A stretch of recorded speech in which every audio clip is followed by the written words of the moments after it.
Welcome to Divinity 648's podcast. This podcast is sponsored by Anchor. Anchor is the easiest way to make a podcast. It's completely free. There's creation tools that allow you to record and edit your podcast right from your phone or computer. They will distribute your podcast for you so it can be heard on Spotify, Apple Podcast, and many more. You can make money from your podcast with no minimum listenership. It's everything you need to make a podcast in one place. So if you're ready to get started on your own podcast, feel free to download the Anchor app or go to anchor.fm to get started. Welcome back to Divinity 648. This is the collective energy for Sagittarius. If you are a member of the Souls Retreat group, this reading is on the images that were posted this morning in the group. So, forgiveness, okay?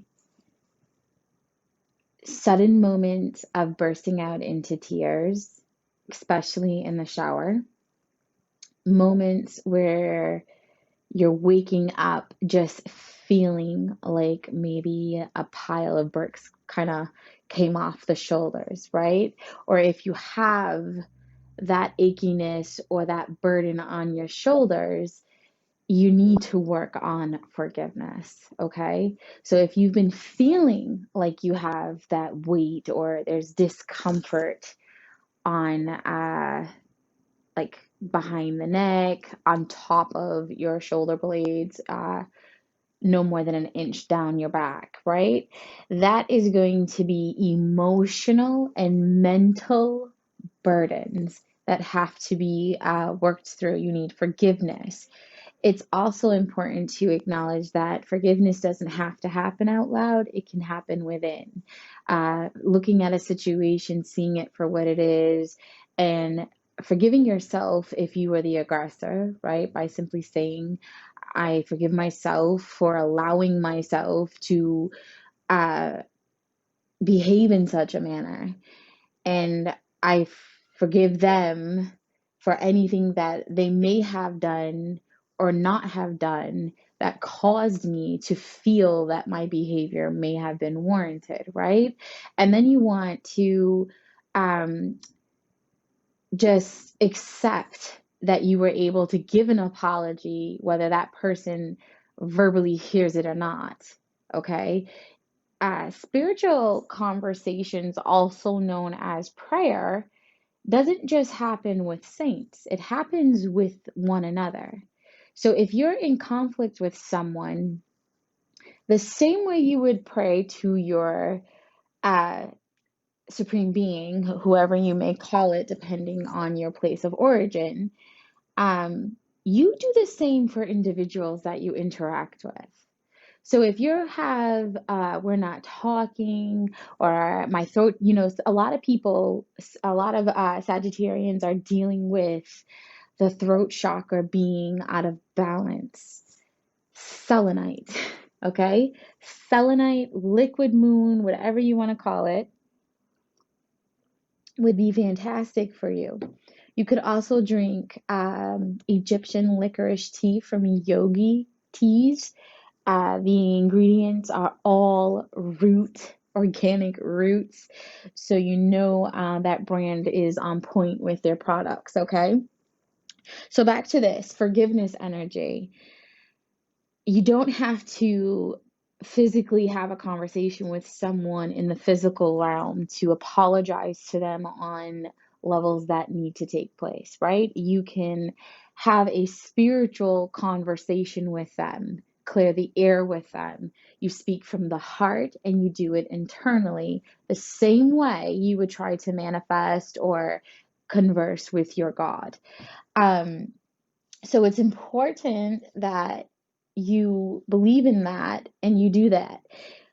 Even if you can't verbally say, I'm sorry, this is what I did, I hope we can move forward, you do that internally for them, and basically their higher power, their soul, receives the vibration. Just the same as when you're walking by someone and you're giving them dirty looks or you're hating on them low key in your mind, you're having a spiritual conversation with them and it sends out negative vibes. So you want to do the same thing in a positive manner, and you want to speak with that same type of energy, right? That direct, straightforward conversation, no filter.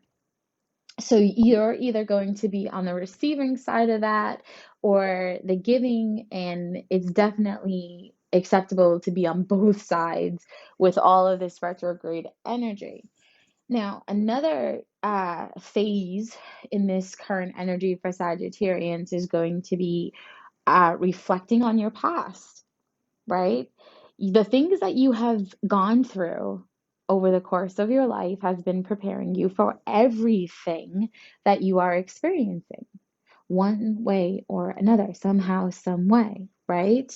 So it's important that while you're doing that forgiveness, you're reflecting on things that happened in the past and you're acknowledging the fact that you were able to overcome a lot of things in your life, places or points where you didn't think you would get through it, where you were praying heavily, begging to get through something that all of a sudden you got through and you didn't even really stop and notice. And some of you did, but a lot of people just kept going and going and going and never really took a moment to pause and kind of be like, wow.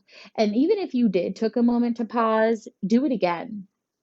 Acknowledge the completion of karmic cycles that you were able to um, put to an end, right? Acknowledge that you were able to get over certain hurdles. Acknowledge that you were able to improve yourself the second time around, the third time around, or however long it took you to recognize the red flags for what they are so you could get through that karmic challenge, that karmic cycle, the lesson, right? It's no different than the educational system.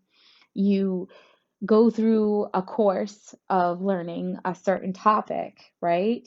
You live out a lesson and a type of energy, depending on the planetary alignments and your birth placements, and you keep reliving that situation. You keep ending up with the same partners. You keep ending up in the same type of job. You keep, you repeat these cycles until you see the red flags, recognize the red flags, and take the correct action, right?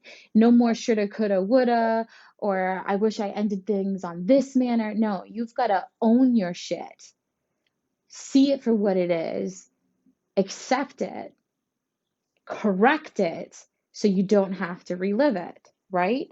So it's important that you look back at your past as lessons, as completing cycles in your life, completing grades so you can graduate and not have to live this way anymore, not have to experience these things anymore. A good exercise for that too would again involve selenite. Selenite is like the magician's wand. I love, love, love selenite. Um, it is like the best stone ever, besides quartz, right? So selenite can help you in this manner as well, because while you're thinking about the past and you're looking at the red flags, and the red flags could be, okay, I went through this situation with this person, and then, 5 or 6 years later, I went through this thing with this person, and then, that's the red flags. You're seeing all the things, the repetitive behavior, the repetitive situations that you've had to endure, okay? And you're seeing how you were able to change your reaction or your behavior or the roles that you played in these circumstances. Either you stopped allowing shit to happen, excuse my language. Let me explain something to you about my vocabulary. I am an energy intuitive. I completely step into the energy that I am reading. If you are a person who swears, or if the collective energy swears, I'm going to throw out some swears unconsciously. It's not because I don't know any other better words, it's because of the energy that I am sitting in. Okay? So back to the session for Sagittarian energy. Selenite, hold it in your left hand.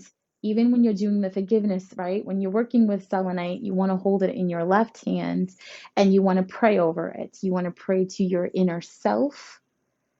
You want to make sure that you ask to have your energy grounded for you if you cannot ground it yourself. You want to encase yourself in white light. Um, YouTube, 12D shielding. Best example and best exercise possible when it comes to protecting your energy. You do this morning and you do this at night.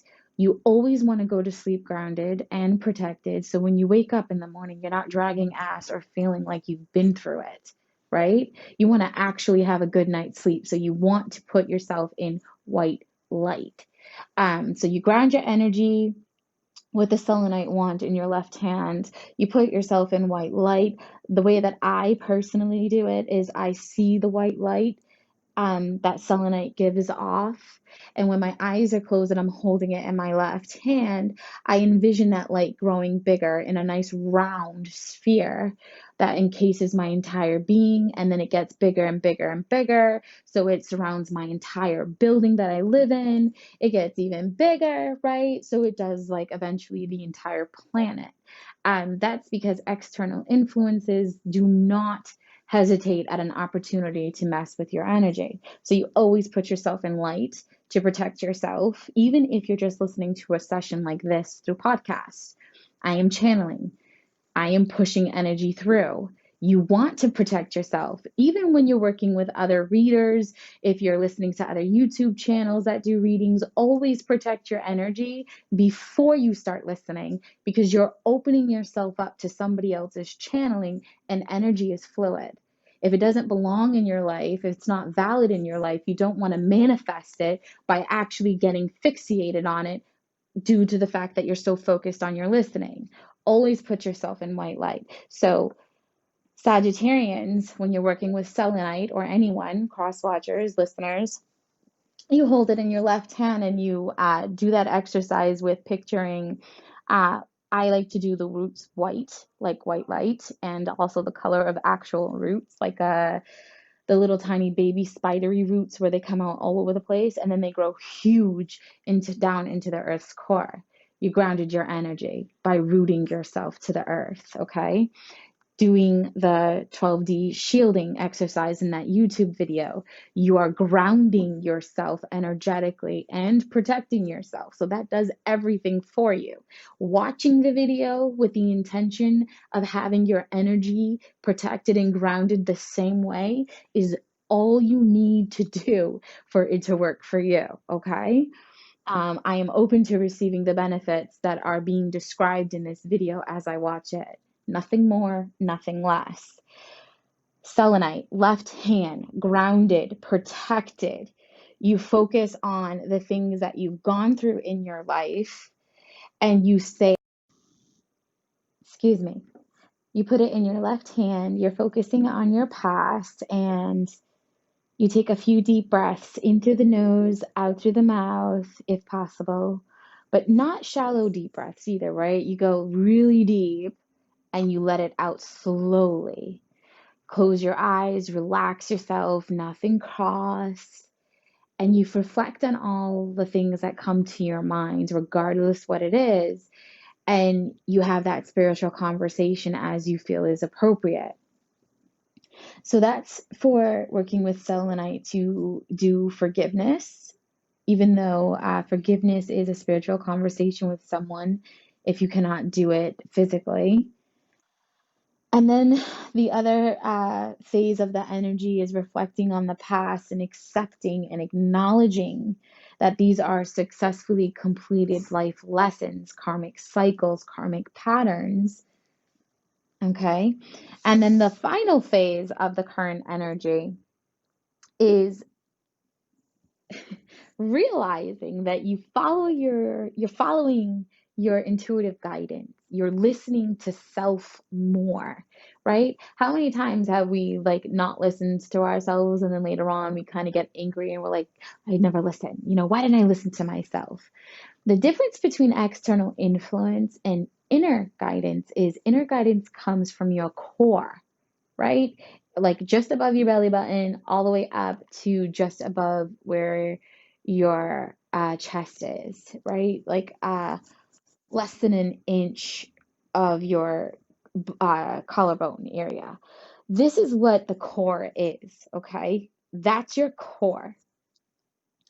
That's the voice that comes through internally because it works with that chakra and it gives you that soft, no gravity type dialogue. Something's not right, or you should go left, or ooh, you know what? There's always traffic at this time. Maybe I'll go the other way. That nice, subtle dialogue. No negativity, no hostility, no tension. That's the voice that you are going to start listening more to. And the more that you do it, the more that things fall into place for you because now you're in alignment. And the way to look at that is think of that GPS on your phone. It's that same voice who tells you go left and you take a right and now you're being rerouted and it takes forever. And sometimes you get there too late and you miss out on opportunities. But it doesn't mean you're not going to get to your goal or your destination point. It just means you're not getting there when you wanted. You're missing out on something somehow, some way, but you're eventually going to get there, right? So now you're noticing that you're listening and trusting that navigation system in your core and things are happier for you. It's like, oh my gosh, nothing's going wrong. I'm really happy. I'm in this great relationship. I don't have to deal with nothing that I used to deal with. It's like ancient history. I don't even think about those days anymore. Everything's falling into place. I can't even remember a time when it didn't, right? And that's because you're tapping into that high vibrational Akasha energy and you're listening to self. You're able to do more things with your time and you have more than sufficient amounts of energy. And when you're ready to go to sleep, you're not struggling to fall asleep because your energy is an alignment. Your chakras are now in place because you're doing things as you're supposed to be doing in all areas of life, which affects all areas of you intellectually, right? It affects you in your listen, astrology, we have like houses, okay? So houses, energy, real life situations. If you are doing the work in one house and you're not doing it in any other house, you're not going to go very far because you are stagnant in other places. You might excel in one area of your life, but everything else be crumbling. So by listening to that divine guidance, all areas of your life are in balance and in harmony, so you're not in inner conflict anymore. Okay, another way to maintain your energy is selenite pieces all around your home. Put them at the corners of your door, put them in your windowsills, right? Doors, windows, top of stairs, bottom of stairs, cabinet doors, all of that stuff, those are called portals. Mirrors are portals, right? I don't know why I just said that so loud. Somebody needed to hear that. Mirrors are portals too. So it's important to keep a stone in those areas or rooms that have portals so that way the energy is constantly being cleansed, constantly being cleared, and you don't have any hostility or negativity going around you when we're going through lunar cycles, right? Excuse me. So you want to keep crystals around the doors, the windows, you know, in all areas of your home. So it's okay to get selenite, break it up a bit. Be careful because it splinters, it's very sharp. And or buy little pieces if you can and put them around your home. So that way the energy is staying high vibrational and very fluid, right? Very free flowing.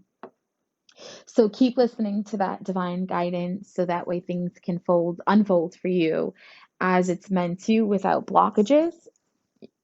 High vibrational.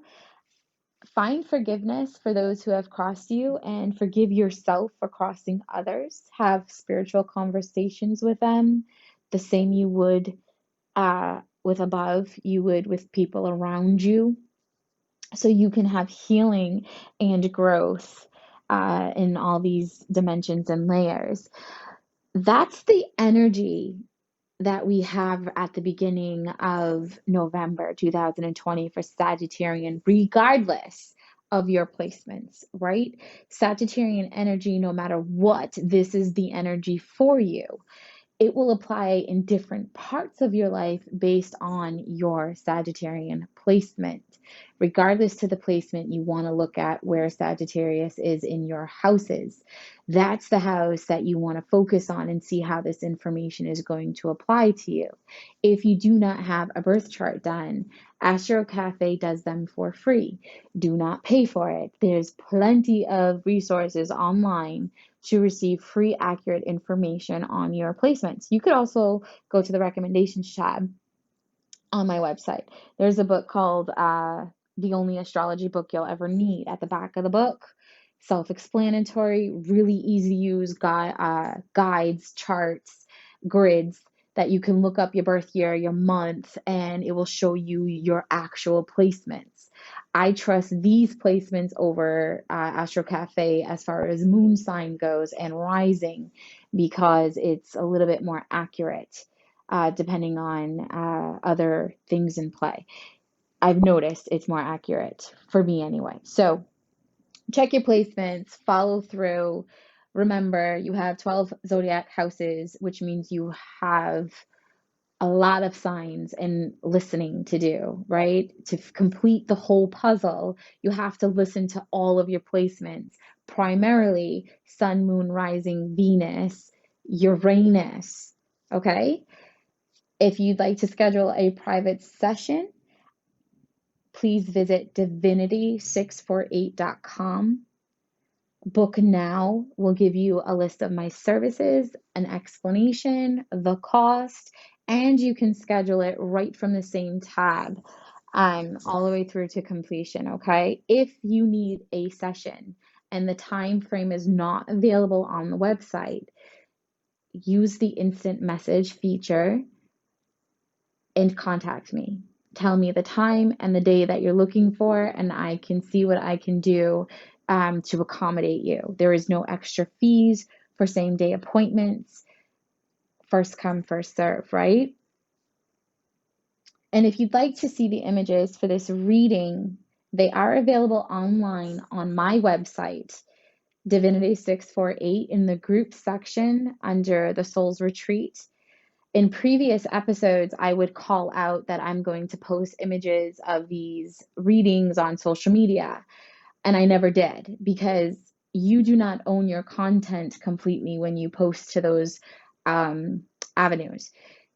Everything will be posted in my website because I own my own content. Everything is copyrighted, everything is protected, and everything is private, which is how I like it. So divinity648.com, group section, the Soul's Retreat. Membership is required, but it is also free.